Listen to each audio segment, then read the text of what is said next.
Bismillahirrahmanirrahim. Assalamualaikum warahmatullahi wabarakatuh. Waalaikumsalam warahmatullahi wabarakatuh.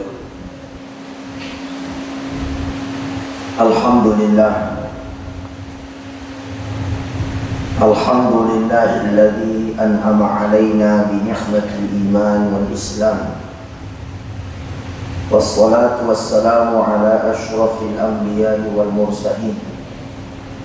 Sayyidina wa habibina wa syafi'ina wa maulana Muhammadin sallallahu alaihi wasallam wa ala alihi wa ashabihi wa man tabi'ahum bi ihsanin ila yaumiddin.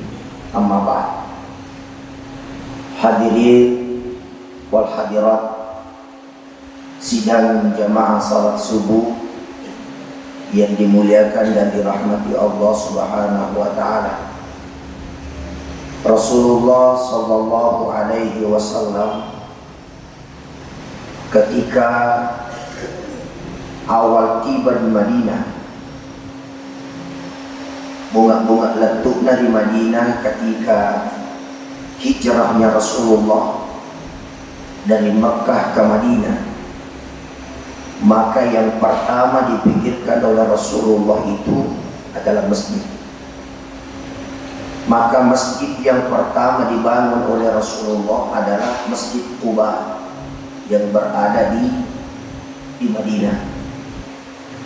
Keutamaan Masjid Quba tersebut adalah siapa yang melaksanakan atau siapa yang bersuci, siapa yang berwudu lalu meninggalkan tempatnya lalu menuju ke Masjid Quba, maka baginya pahalanya adalah seperti melaksanakan ibadah umrah. Artinya ibu bapak saudara-saudara sekalian, Rasulullah sallallahu alaihi wasallam riwayatnya bunga takabur di Madinah. Ketika awal kedatangannya di Madinah, maka yang dipikirkan adalah masjid. Kalau kita mengaku ingin mengikut atau mencontoh Rasulullah, sebaiknya juga kita seperti itu. Cuma terkadang yang sering kita tanyakan kalau pergi ke suatu daerah, di mana mallnya di sini, di mana pantainya yang bagus di sini, di mana wisatanya yang bagus di sini. Jarang sekali ada yang mencari di mana masjid di tempat ini. Sehingga kita harus memahami bahwa semua masjid itu masuk semua nanti di surga. Ya, semua masjid, mau dia masjid besar, mau dia masjid kecil, semuanya masuk surga insya Allah. Dalam sebuah riwayat, masjid itu memperhadapkan kepada Allah. Apa yang dia perhadapkan? Ya Allah, saya tidak mau masuk surga sebelum masuk surga ketiga golongan ini. Yang manakah mereka? Yang pertama, maka dia masih dewe lo tama suruga puang, yikudena tama suruga tau kurang musuka kulina. Saya tidak mau masuk surga ya Allah sebelum masuk surga orang yang pernah mengurusiku di dunia, sehingga aku dibangun di dunia. Saya mohon maaf Pak ya, mohon. Tantangan terberat itu jadi panitia masjid. Terus terang. Kenapa berat? Karena hadiahnya surga, bukan kipas angin, bukan rice cooker. Orang itu di luar, maaf ya, pandai dibilang begini, begini, begini. Sekalinya dia dikasih, tidak ada juga nak kerja. Belum tentu bisa. Karena memang ketika mengurus masjidnya Allah itu, saya ingat kata-kata Andri Guru tak enak. Yeko masjid musuh bantak pun aja haji. Ayah sebantak kau harus tuli. Karena terkadang kamu bangun tempat wudhu, ternyata maunya jamaah menara. Sekalinya nanti dibangun menara, maunya pagar. Sekalinya dibangunkan pagar, mau tingkat 3. Jadi tulik tidak ngaji. Karena seandainya kemauan jamaah yang mau diikuti, warna-warni masjid. Warna pelangi masjid, angka puji udara, angka puji cawla, angka puji unyi, dan setiap orang maka kau pada masjid pelangi.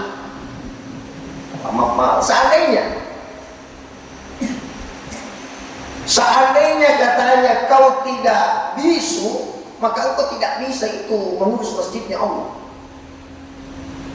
Artinya apa? Biasa ada yang kita bilang tulis salah manihan, batewi transparan, tulis di mana cocok, tulis di mana. Maka kenapa harus saya sampaikan seperti itu? Karena ingat apa yang disampaikan Allah dalam Al-Quran.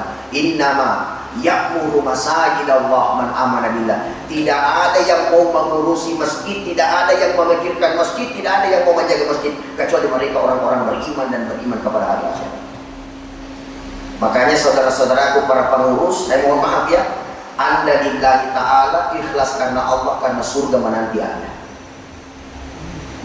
Apa kami itu pengurus masjid pula dekat dok. Maka dok, tanya dia jamaah maka dok, kamu pengurus sudah maka dok. Ina cakungan dia benar. Aja dia dibangun sehade harus dibangun. Padahal musyawarah lain yang mau dibangun. Makanya ibu bapak, tantangan terbesar kita adalah bagaimana mengurus masjidnya Allah karena Allah Subhanahu wa Ta'ala. Saya sampaikan sedikit begini.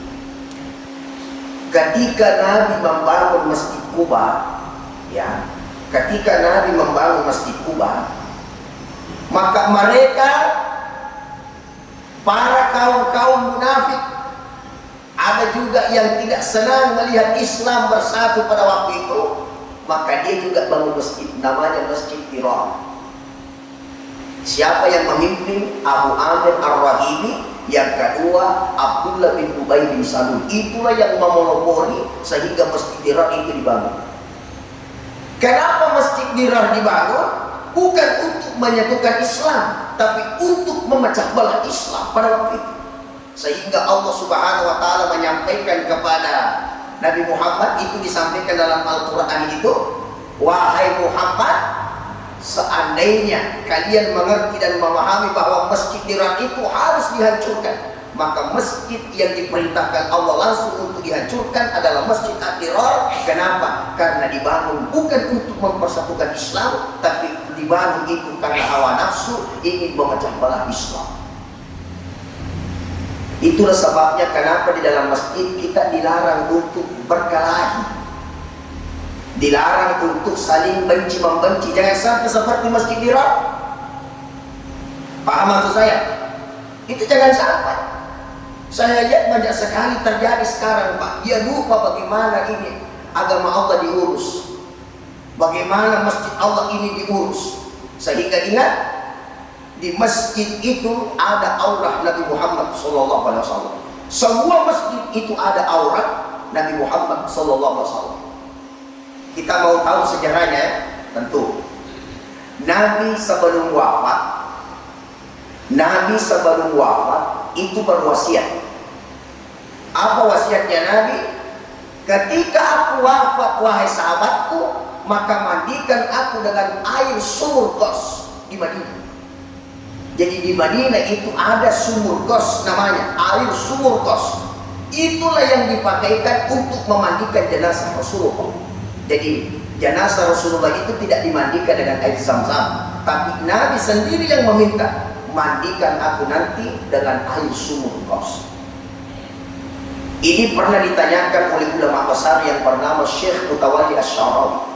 Ketika pertemuan ulama sedunia ulama pada waktu itu, zamannya Syekh Mutawalli Asy-Sya'rawi, ada pertanyaan Syekh Mutawalli Asy-Sya'rawi itu tidak bisa dijawab hari itu, harus dipending sampai besok. Apa pertanyaannya? Kemana air mandi wafatnya Rasulullah? Itu ditanya. Kemana air mandi wafat Rasulullah? Maka tercengang seluruh ulama pada waktu itu. Banyaknya pertanyaan, barusan pertanyaan susah seperti ini, kemana air mandi wafat Rasulullah? Tidak ada yang mampu menjawab. Maka dipending Dicari, ditelusuri, dilihat, dicermati. Oh ternyata air wafat mandi Rasulullah itu naik ke langit. Itu naik ke langit, dan ketika hujan pertama turun di seluruh dunia, maka ternyata air mandi Rasulullah itu tiba di dunia. Maka ternyata seluruh percikan air mandinya wafatnya Rasulullah, maka di situ akan dibangun masjid. Termasuk di Nur Sa'adah ini, yakin pasti ada percikan air mandi wafat Rasulullah sehingga masjid terbangun di situ. Nah, sekarang ada aura Nabi Muhammad, ada aura Nabi Muhammad sebagaimana percikan mandi wafatnya Rasulullah. Kira-kira pantas tidak? Pantas tidak tempat itu orang baku bombe-bombe, tempat itu orang baku hina-hina, tempat itu saling merendahkan, padahal di situ ada karisma Nabi Muhammad sallallahu alaihi wasallam. Coba bayangkan. Makanya saudara-saudaraku semua, ada juga hadis Nabi sallallahu alaihi wasallam, "Man bana masjidan lillahi ta'ala." Siapa yang membangun masjid karena Allah, banallah baitan fil jannah, baginya nanti dibangunkan rumah di surga. Makanya golongan yang kedua yang dimintakan surga, ya Allah, pertama, saya tidak mau masuk surga sebelum masuk surga orang yang pernah mengurusiku di dunia. Itu pertama. Maka yang kedua, apa kata masjid? Ya Allah, saya tidak mau masuk surga sebelum masuk surga orang yang pernah membangunku di dunia, yang pernah membangunku di dunia. Ternyata dijelaskan oleh ulama, makna membana masjid lillahi ta'ala, siapa yang membangun masjid itu bukan juga bermakna harus sendiri dibangun, tidak. Tetapi bermakna juga ada uang kita 2.000 rupiah, ada uang kita 1.000 rupiah, lalu uang 1.000 itu diberikan seperti ini, ada andil kita sehingga masjid itu dibangun, maka kita dikategorikan orang yang membangun masjid di tempat itu. Makanya Bapak Ibu, ini matoje itu lomanya menyamangi kita, betul. Kita sendiri yang mau menikmati, jangan kita pelit sekali, apalagi kalau agama. Terutama begini ya, tadi kan kita dengar di situ, banallahu baitan fil jannah, siapa yang bangun masjid juga akan dibangunkan rumah di masjid. Makanya tidak cukup saja kalau hanya membariki lalu tidak sholat. Apa ibamu ngapami tetapi dia konroy, lo gimana ibamu ngapami dia konroy? Makanya itu pelengkapnya, sebaik apapun diri kita, maka sholatlah yang paling pondasi, yang paling penting dalam diri kita. Nah makanya itu Bapak, yang kedua, masjid tidak mau masuk ke dalam surga sebelum masuk surga orang yang pernah menyumbangkan hartanya, menyisihkan hartanya sehingga masjid itu dibangun di muka bumi. Tapi insya Allah kalau saya perhatikan orang di Wonomulyo, orang yang ada di sini, kenapa kita masih modali semua? Karena kita tidak pernah balik kepada agama. Terbukti rumahnya besar-besar, usahanya besar-besar, mobilnya besar-besar, istrinya besar-besar, terbukti semua. Nah, cuma begini Pak ya, saya mau sampaikan begini, harta yang kita miliki itu cuma 3. Ini konsep dari Nabi. Harta yang kita miliki cuma 3. Ibu kemarin nonton ya, yang korupsi itu 271 triliun, dia itu disemir segi 271 triliun, disemir segi 271 triliun, namanya itu bisa ada tuh. Onroegana dia bisa rekin saking banyaknya. Inilah orang yang tidak mau bersyukur itu. Banyaknya nih uangmu, kenapa kau cari lagi yang lebih banyak? Makanya manusia itu tidak pernah puas itu, tidak pernah cukup. Kenapa tidak pernah cukup? Karena dia tidak memiliki paham apa? Semua yang kumiliki pada hakikatnya 3 yang kunikmati. Pertama, makanan yang lewat di tenggorokan. Begitu pun kami lotan dan lalu ya ada tabarang. Contoh, jangan lo penandang dia. Ini tuh nandangi dia rakyat bagus. Kenapa tidak kita nikmati? Padahal itulah harta yang kita miliki. Coba. Jadi itu kalau terlalu pelit. Makanya saya ingatkan itu ada ungkapan orang tua dulu. Yang dekat dikurangi dan yang dekat dimakun rai. Biasa dengar itu. Aja na taibati. Yang kukurani maka di nama bahasa mo bene wat limoy repot. At yang ko bene masih kian na taibati. Namun bilangan nama rai na pala manat. Apa-apa. Itu orang ungkapan orang tua itu. Yang dekat dikurani dan yang dekat dimakun.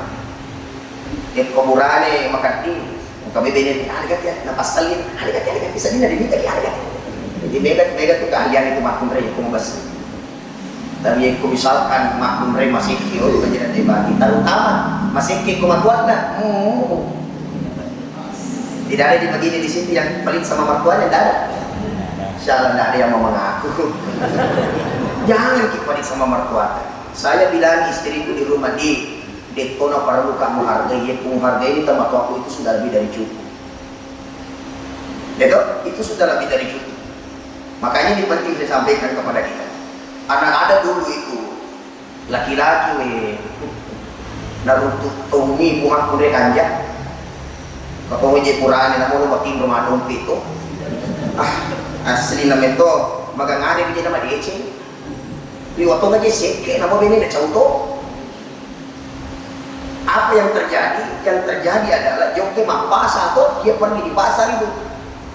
Layero kasih beni, nama cinalati kan di balik lawang. Mau sekali makan ikan emas.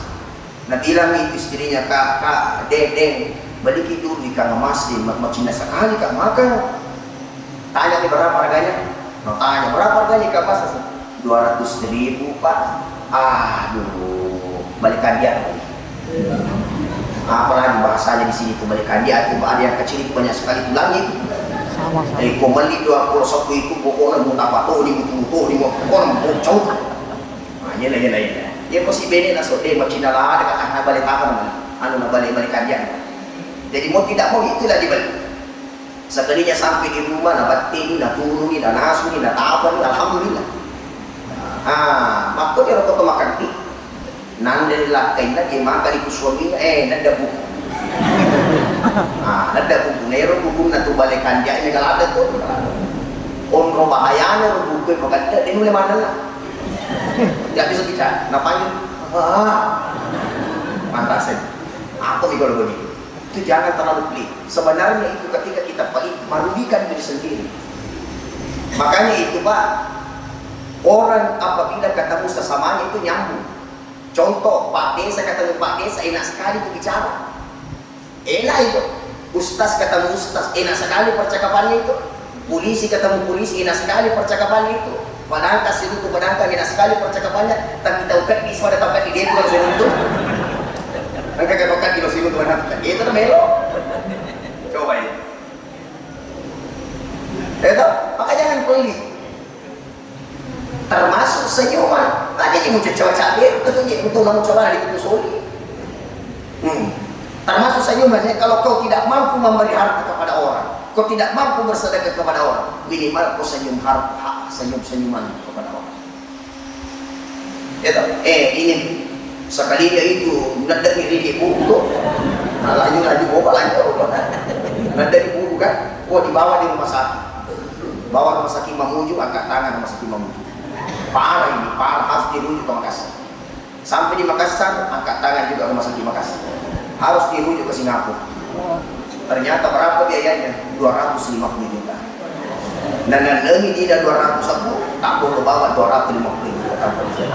Banyak yang terjadi sama itu. Ketika engkau pelit mengeluarkan harta yang sebenarnya bisa keluar, maka Allah terkadang ambil paksa itu. Makanya sebelum diambil paksa perbaiki memang nih. Aja deh, masa kepada malasa kok. Kok kepada malasa di mana besar, tapi kok sehat dia tidak namun idik dan angkat diketuk, namun manilangan angkat diketuk. Makanya pertama, kenapa terkadang kita mati-matian cari harta karena kita tidak memahami harta yang kita miliki hanya yang masuk di tenggorokan kita. Makanya selama bisa dimakan, makan, karena ada saja nanti tidak bisa kita makan. Kalau saya lihat satu persatu di sini, ay nega dari nane cotok pun, nega dari mana ke konro angkat tangan ini, kurang tahu di rolo. Begitulah pada dasarnya. Makanya yang kalian miliki adalah harta yang lewat di tenggorokan. Yang kedua, harta yang kita pakai. Desa itu nomor tiga atau maka disoli. Yang penting aja nak sombong gara-gara mau disoli, maka kita cari. Pakai memang yang terbaik karena semakin mahal kualitasnya bagus. Cuma dia nak dikisombong atau maka disoli. Pada kecosoli, ini baru salah. Itu kalau mau pakai yang bagus, termasuk daster kasih salah. Kau harga 50 daripada 700. Itu 700 satu itu, wah enak lagi kau kena cetok kape. Tapi kalau 50 satu udah mau pertuni kape itu. Biasa terjadi kok. Jadi inilah harus jadi renungan kita.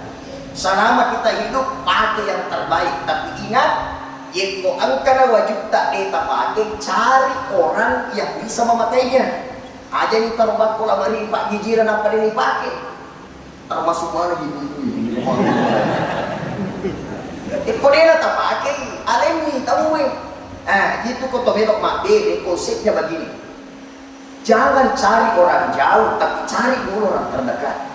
Makanya Al-Quran mengatakan wa'budullaha wa la tusyriku bihi syai'a wa bil walidaini ihsana wa bizil qurba. Kerabat dekat dulu.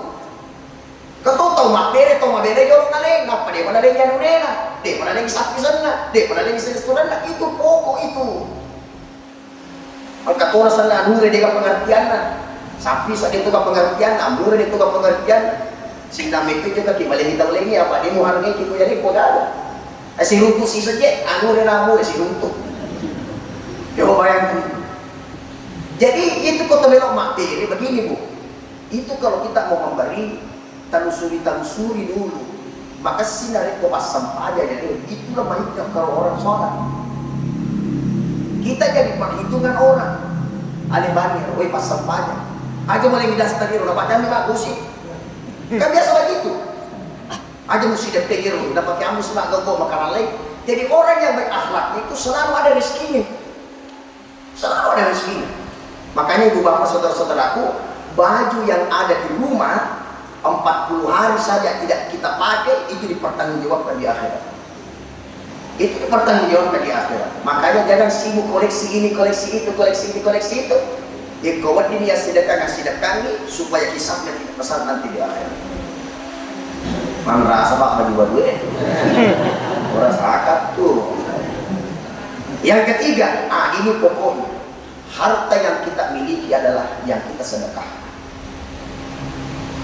Berat memang berat, tapi secara hakiki harta yang kita sedekahkan itu tidak berkurang, tetapi dia bertambah. Apalagi pembangunan masjid, subhanallah. Makanya yang kedua tadi, masjid tidak mau masuk surga sebelum masuk surga mereka yang pernah menyisihkan hartanya sehingga masjid itu dibangun. Ustaz, bagaimana dengan saya? Ada bebas sedekah dengan itu. Konsep sedekah di sini luas. Kalian yang punya pemikiran, sumbangkan pemikiran. Kalian yang hanya punya tenaga, sumbangkan tenaga. Kalian yang hanya bisa mengaji, sumbangkan karena bacaan Al-Quran. Kalian yang memiliki harta, sumbangkan hartamu. Apapun kualitas dirimu, maka engkau harus berjuang untuk menegakkan agama Allah sesuai dengan kapasitasmu sendiri. Seperti ibu majelis taklim itu, kan beda-beda kemampuan ibu majelis taklim. Ada memang tidak tahu mengaji, contoh kok ada tidak tahu mengaji, tapi pandai mengurus. Macam mengurus, ya mana kau ke Medan ini malam-malam ada foto, ya amat tuh. Jadi pada masing-masing ada kelebihannya. Angka kasih CD, dia bisa mengaji, dia bisa mapel di foto, tapi kepala dia salah kena. Jadi gampang kalau ada mau ditandatangani, aman itu aman. Angka dia bisa mapel di foto, dia bisa mengaji. Tanya tuh ada lakinya, tapi macam mengurus semua di persebut. Semuanya pasti ada kelebihan. Konsepnya adalah sedekahkan kelebihanmu untuk menegakkan agama Allah, termasuk kebaikan-kebaikan itu sendiri. Yang ketiga, apa kata masjid? Ya Allah, saya tidak mau masuk surga sebelum masuk surga orang yang pernah meramaikanku di dunia. Siapa mereka? Orang yang pernah pergi ke masjid, meramaikan masjid untuk melaksanakan sholat. Makanya biasa kita dengar toh, ikopura ki mas sempayang, terutama sempayang sunnah, letek siki onrolenge, letek siki onrolenge, letek siki onrolenge. Apa manfaatnya? Semakin banyak tempat yang kita tempati, semakin banyak nanti yang menjadi saksi di hadapan Allah Subhanahu wa Ta'ala. Ibu bapak saudara-saudara sekalian, berkaitan dengan adab di masjid tadi. Pertama, ya kalau kita mau masjid mulai dengan kaki kanan. Ya, pelajari mulai dengan kaki kanan. Ya kalau kita mau WC mulai kaki kiri. Eko masjid kaki kanan, eko WC kaki kiri. Aja aku sih tak balik. Ya toh? Dan saya pernah ingat itu katanya anak guru tak disengkan. Nah, kalau azan orang di masjid jangan masuk ke WC kecuali KPP. Ya, ingat ini pesannya di guru. Dan pasti kita tahu nanti manfaatnya bagaimana. Jangan masuk ke WC ketika azan. Kenapa? Ternyata jin beserta rombongannya masuk ke tempatnya, dan tempat yang paling disukai jin itu dan rombongannya adalah WC. Ketika azan dia masuk semua di situ. Bayangkan angka mana ni funggawana kurilalan atau tamat, maka dia akan royok. Coba makanya itu kita tahu, oh azan saya tahan-tahan dulu, nanti selesai azan baru saya masuk ke dalam masjid. Yang kedua, kalau masuk ke dalam WC jangan terlalu lama. Kau yang rupa kosen di dalam WC mau kilong, waktu tu aja aja mah. Jangan terlalu lama. Om robatena setannya melora ki om romita di dalam WC. Coba lihat, ada orang ketika masuk ke dalam WC, madengke gitu, dia buang air itu, sesuatu yang tidak pernah diingat di luar WC, madina ke pemain WC diingat. Itu caranya itu syaitan supaya kita lama, dan itu tidak sesuai apa yang dianjurkan Rasulullah.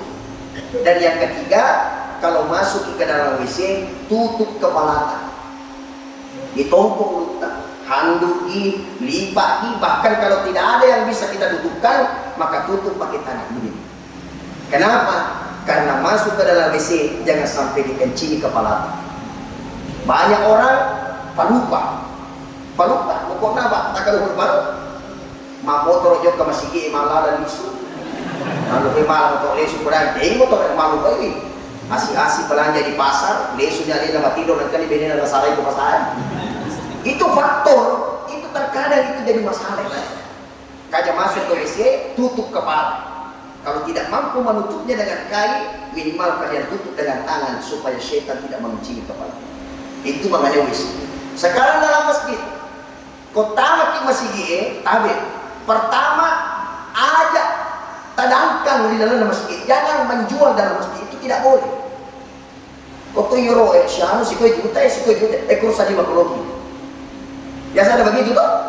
Yang kedua, orang yang memahami itu tidak boleh tidur di saf pertama. Aja kita tidur di saf pertama. Ini tempatnya malaikat beribadah.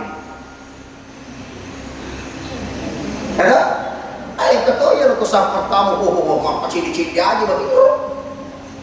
Yang ketiga, di dalam masjid harus kita perbanyak berzikir dan jangan berbicara kotor.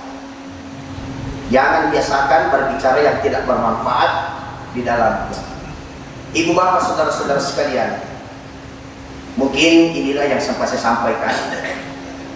Masih banyak yang mau saya bahas sebenarnya, tapi kita dibatasi oleh waktu. Yang pada dasarnya saya ucapkan terima kasih banyak kepada seluruh keluarga besar Masjid Nur Saadah, mulai dari ketua pembangunan, ketua panitia, wakil ketua, semuanya. Itu di kemarin waktu ku datang, kulihat semua foto-fotonya, orang tamat sepenitian boleh berusaha digantang-gantang semua. Sekalinya witas ini wah ini menggeretak foto, menggeretak biasa ini wah, masya Allah. Saya bilang tetap perbaiki komunikasi, perbaiki hubungan, dan beragama itu jangan terlalu lebay. Ya, ajak motor lalu sensitif lada, ajak kotor lalu berlebih halal. Makanya dalam Al-Quran itu kan disampaikan tidak ada paksaan dalam agama. La ikraha fid-din, tidak ada paksaan dalam agama. Makanya kita sebagai manusia kita bujuk orang supaya dia beragama. Kita jangan paksa orang dengan sesuatu hal yang tidak baik. Dipaksa lagi nanti balutan, dicalogo lagi nanti balutan, apa yang boleh dipaksa? Ya toh? Nah, saya mau juga kita di sini kita di sini semua saudara, tidak ada orang lain. Dia gak tahu itu. Itulah sebabnya saya ingin sampaikan, ketika rahmat Allah ingin turun, maka kuncinya adalah ini urusin masing-masing kampung. Karena tidak bisa datang rahmat Allah, yaitu ini lagi nasi kampung itu si harga itu tidak bisa. Bahkan saya biasa bilang begini, ajak nepo adele tomadicing, tapi tidak ada pengabdasan adicingnya dia tidak. Dia kejasa tomadicing apa macam, mereka tuh kata salah tomadicing kaya, tapi dia bisa lisan adicingnya. Dia kejasa tomadicing, konsep ogi itu pak, ya seni tomadicing, mak pakalat pihitan dan tadi nggak ada di pakalat pihitan sa tomadicing. Apa ikong kata mas na galing na tomadicing, alilin na bilo ihargay, napadili sa hargay tali tomadicing itu. Itu bukan orang mulia, tapi orang yang mulia itu adalah orang yang memuliakan orang tanpa dia menunggu mau dimuliakan oleh orang. Jadi saya mau kita seperti itu. Orang tua dulu saya masih ingat tahun 80 atau 90, ibu masih ingat tahun 80 atau 90. Dulu di kampung kalau musim mangga, tinggal mau musim mangga dulu, namatiki paningi mana pun dicacapu. Mereka kok, mapamur ko bali ko tawaro ko apa ko cikoda. Ko panasa, ko maca, kemana nih? Jadi saya hafal itu nama-nama mangga karena saya pengitik mangga legendaris waktu kecil. Aku suka pergi mengitik mangga itu. Sekarang, ya Allah ya Allah, ini bisa makan kemana nih loh? Mak bali bola nih lagi napau, padahal ini ada kesentuhan ada capu. Iya tuh, dulu itu nabatik panding yang mana bisa capu. Begitu banyaknya rezeki pada waktu itu tahun 80 tahun 90 dan pasti kita masih ingat. Yang kedua, kalau musim banjir dulu, ingat musim banjir. Saking banyaknya ikan, sedangkan kau bisa dapat boleh mati kebalik, udah dapat. Kau bisa dapat boleh mati kebalik. Lima kupewe, nono ditasi, nono disale sapa, nalem pakoso lesu. Dengan ibu lagi. Kenapa? Oh ternyata begini. Orang tua dulu itu pak, angka memang ya dituakan. Orang tua dulu ada memang istilah dituakan. Kalau dia bilang ke kanan semua. Kalau dia bilang ke kiri semua. Makanya dia orang tua tua mereka. Dia mak begitu mak suami, mak kurang tua tua. Dia jadi tak heran. Dia orang memang tua tua mereka. Dia mak begitu mak suami mereka. Ada yang satu mak suami, umur lebih mak suami, tapi terkadang di nasi mak tua. Itu yang membuat kita jauh dari keberkahan. Saya pernah disampaikan Ustaz, bahas si CT ke agar saya. Mau hata nasa itu yang di mana? Mau untuk candol dorek mana? Pak, aku di mana? Untuk candol dorek tak masuk pendidikan. Astaga, menurut karema. Nah, tama itu dari dulu. Wah, ayo mawatan ini. Sinari macam dulu bahwa tidak ada keberkahan kalau seperti itu. Maka kita ini orang tua jadi panutan. Kita itu orang tua jadi panutan. Makanya kenapa dulu rezeki bisa baik? Karena dia jaga komunikasinya orang. Ya, dia jaga komunikasinya. Bagaimana cara menjaga komunikasinya? Saya masih ingat dulu itu. Kalau orang tua duduk di depan rumah, nampak angkat tahu lalu, majana sedih boleh nagor. Itu tidak enak kalau kita, lepatin main. Iya, kan sebenarnya masih begitu orang di sini. Kalau masih begitu orang di sini mantap tamu. Itu kita ingat dulu kalau ada orang malem paut itu, ada orang bawa pisang. Nah, lepaut goreng itu kan. Ada tak lempak? Padahal isa jauh tidak lempak.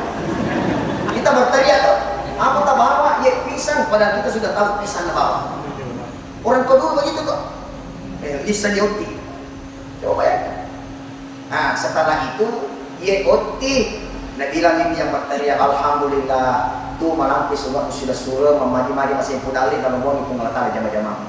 Maka dia paling Pak. Terima kasih banyak sapu untuk timara gosok. Begitulah dulu Pak basa-basi tapi maknanya dalam. Tapi coba-coba dari makuti kung kemarin Pak kita goreng. Ada boleh pada kita bisa nih kuti goreng. Kenapa bisa? Saya mohon maaf ya. Saya lihat kondisi sekarang, naratif kita waktu dia pada tuh makasih kau tahu itu pecahan. Betul tuh Amerika apa terus? Irkong ka na cani we kasih pasipat. Kita kasih di manggola-gola we, pilih cantik kita pure, lo minta jilbab. Jadi magarta-garta ke siapa nasa si traktir coto. Yan ka tiba-tiba takpak mati na din ka dewa ki ada selama ini. Itu mencurigakan nih. Itu mencurigakan nih. Nasa we sapara pa yan, nasa mema sapara tapi yang tinutut indra. Mahal di kumapa. Jadi makanya ibu bapak saudara-saudara sekalian, inilah penting saya sampaikan kepada kita. Ada saja jalan menuju rezeki ketika kita jaga baik-baik masjidnya Allah. Itulah kenapa Nabi memikirkan masjid, karena tempat untuk menyentuhkan Islam yang terbaik adalah di masjid. Kalau di masjid saja kita tidak lolos untuk mempersatukan, lebih-lebih di tempat lain. Lebih-lebih di tempat lain. Makanya jadikan masjid ini wahana silaturahmi, wahana untuk dekat kepada Allah, dan jadikan masjid ini supaya nanti memperhadapkan kita kepada Allah. Pertama, ya Allah, saya tidak mau masuk surga sebelum seluruh pengurus masuk masjid. Jadi kita doakan mudah-mudahan seluruh pengurus masuk masjid. Amin. Nah, mudah-mudahan seluruh pengurus masuk surga. Amin. Amin. Nah, imado ada suara pengurus surga ini. Mudah-mudahan pengurus masuk surga. Amin. Amin. Akan dosa. Amin. Yang kedua, mudah-mudahan yang menyumbangkan hartanya sehingga masjid itu dibangun, baik yang telah lalu meskipun sekarang dan siapapun mereka, mudah-mudahan gara-gara juga itu masjid tidak mau masuk surga sebelum mereka juga masuk ke dalam surga. Amin. Dan yang ketiga, mudah-mudahan yang sering pergi ke masjid sholat berjamaah, meskipun mengatakan saya tidak mau masuk surga ya Allah, sebelum masuk surga mereka yang pernah meramaikan di masjid, mudah-mudahan kita semua tergolong di sana. Amin. Amin. Ini tona pengurusu, angkat tona sumbangat, alhamdulillah. Dan yang ketiga, ini segitu di masjid ini. Kemana nih kalau ketiga-tiga ini? Subhanallah. Mudah-mudahan yang saya sampaikan selama 5 hari ini bermanfaat untuk ibu bapak, makidun dan pada di mana, terutama saya pribadi sebagai manusia biasa, saya mohon maaf apabila ada kekhilafan dan kesalahan. Intinya adalah kita semua berusaha menjadi yang terbaik, berusaha untuk mencari ridha Allah. Mudah-mudahan kita bisa mendapatkannya di dunia, lebih-lebih di akhirat kelak. Amin ya rabbal alamin. Mari kita bersama-sama berdoa. Mudah-mudahan Allah merahmati kita semua, menjaga kita semua, melindungi kita semua. Insya Allah kita semuanya sukses dunia, sukses akhirat. Insya Allah. Bismillahirrahmanirrahim. Alhamdulillahirabbil alamin. Hamdan syakirin, hamdan na'imin, hamdan yuwafi ni'mahu yukafi mazidah. Ya Rabbana, lakal hamdu kama yanbaghi li jalali wajhikal karim wa 'azimi sultanik. Allahumma salli ala sayyidina Muhammad. Allahumma innaka 'afuwwun karim, tuhibbul 'afwa fa'fu anna ya karim. Allahumma inna nas'aluka ridhaka wal jannah wa na'udzubika min sakhatika wan nar. Ya Allah, ya Rahman, ya Rahim, satukan hati, perasaan dan jiwa saudara kami yang ada di tempat ini untuk mencari rahmat-Mu ya Allah. Amin. Ya Allah, siapa yang mengurusi masjid ini, siapa yang menyumbangkan hartanya di masjid ini, dan siapa yang meramaikan masjid ini, ya Allah, jadikan mereka orang yang paling beruntung di dunia wal akhirat ya Allah. Ya Allah, ya Rahman, ya Rahim, tapos yang ma'ama kekal, tapos yang kuampa kekal, tapos yang ading, tau yang kailan na iwan siang bapak si kuduran musafai dan mutakwa. Ya Allah, satukan hati saudara kami yang ada di tempat ini. Jadikan mereka manusia yang bermanfaat kepada saudara-saudaranya, dan jadikan keturunannya anak saleh-salehah. Jadikan anaknya hafiz Al-Quran. Begitu pula ya Allah, jadikan hidupnya mereka semua berkah dunia, berkah akhirat, termasuk rezekinya, termasuk umurnya, pangkatnya, ilmu pengetahuannya. Berkahi mereka semua ya Allah. Ya Allah, ya Rahman, ya Rahim, ampuni kesalahanku, ampuni kekhilafanku selama ini, terutama ya Allah kepada kedua orang tuaku. Panjangkan umurnya orang tuaku ya Allah, panjangkan umurnya orang tuaku ya Allah, dan orang tuaku yang telah mendahuliku ya Allah. Ya Allah, terima kebaikannya ya Allah, ampuni segala kesalahannya ya Allah. Allahumma rabbana atina fid dunya hasanah wa fil akhirati hasanah wa qina adzabannar. Wa sallallahu alaihi walhamdulillahi rabbil alamin. Syukran jazakallahu khair. Terima kasih banyak atas kesempatan yang diberikan kepada saya. Saya pamit, mohon maaf yang sebesar-besarnya. Wabillahi taufiq wassaada. Assalamualaikum warahmatullahi wabarakatuh. Waalaikumsalam warahmatullahi wabarakatuh. Allahumma shalli ala Allahumma shalli ala Allahumma salli.